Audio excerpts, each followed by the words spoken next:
Guys, the 2023 season kicking off tonight. The Detroit Lions and the Kansas City Chiefs.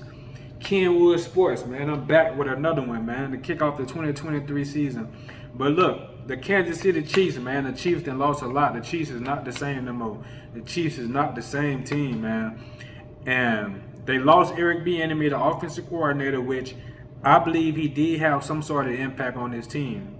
Don't get me wrong, Andy Reid is a hell of a play caller. Patrick Mahomes a hell of a quarterback, but I do believe Eric Bieniemy was a key factor in this whole thing over these last 4 or 5 years that Patrick Mahomes been starting since 2017. But look, the Chiefs then lost their leading receiver from last year, which is Juju Smith-Schuster. He had about 900 and something yards. Then they lost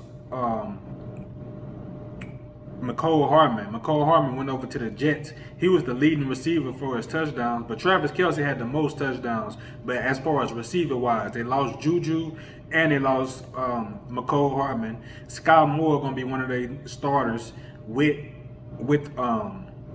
Kelce. Kelce possibly going to be out tonight, most likely getting hurt in practice earlier this week, which is crazy. The week that the season starts, you get hurt in practice. But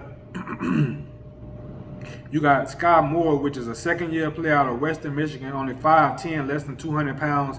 He was a good receiver in college.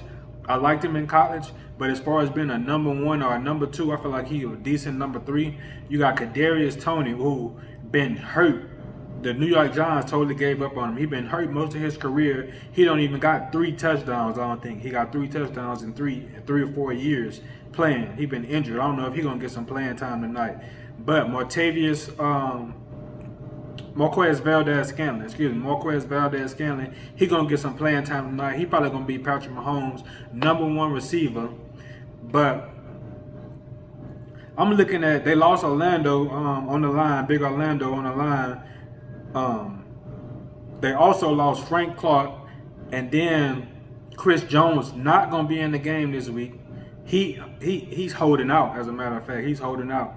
So you got Frank Clark gone, which is one of your best sack men, one of your best guys to put the pressure on the quarterback, one of the top sack men in the playoffs, period, in the NFL of all time. Then you got, like I said, Chris Jones is out from a holdout for a contract. Travis Kelce hurt. You lost Eric Bieniemy. You lost your top 2 receivers when it comes to receiving touchdowns, except for Kelce. Now, Kelce had 12 touchdowns last year. We already know what Kelce represents. We already know Kelce is a great receiver.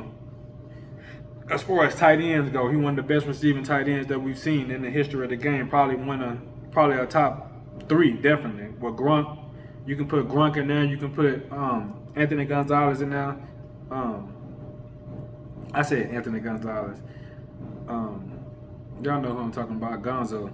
Then you got Gronk, and then you got Travis Kelce. You can put whoever else you want to put up in there too.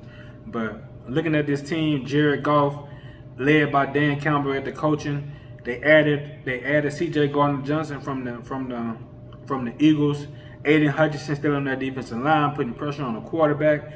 If they can protect Patrick Mahomes and keep him clean in the pocket, Detroit gonna have a long day.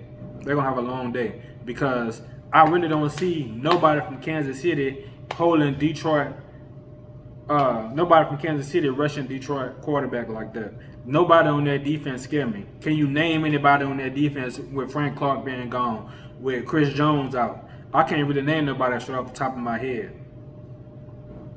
for their defense. So I'm looking at Marvin Jones Jr. He back with the Detroit Lions. Josh Reynolds with his second or third year with the Detroit Lions. Gibbs, the running back out of Alabama.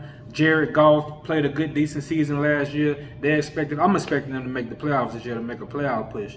But this is going to be a good game to see because this is probably going to be the second game without Travis Kelce playing without Mahomes because he missed one game before with COVID-19 during the COVID years. So I'm not sure what this is going to look like. We're going to look at this game closely tonight. We're going to see what Aiden Hutchinson do. We're going to see what the offensive line and the defensive line do without. This is going to be good for Chris Jones and his contract arguments because he one of the top defensive tackles in the game as far as getting to the quarterback goal, putting pressure on the quarterback, and given that the Kansas City Chiefs don't have nobody to really get to the quarterback right now, this is gonna be a good argument for him.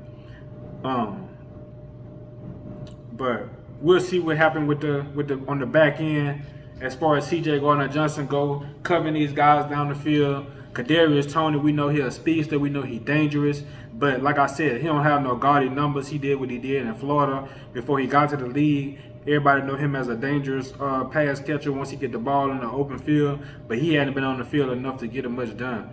He had a great, I ain't gonna say great, but he had some excellent. He had a 65-yard punt return that put the Kansas City Chiefs in position to beat the Bengals in the playoffs last year. So that was big. Sky Moore caught 1 touchdown. That probably was his only touchdown of the year, maybe. He probably caught 2, if I can remember correctly. But Kenwood Sports, man, we back at it, man. The 2023 season. We're gonna see what happened with this game. I'm gonna be watching closely. Plus, I'm gonna come back and give y'all my top 10 teams of the year, who I think gonna be the top 10 teams. All right, Kenwood Sports.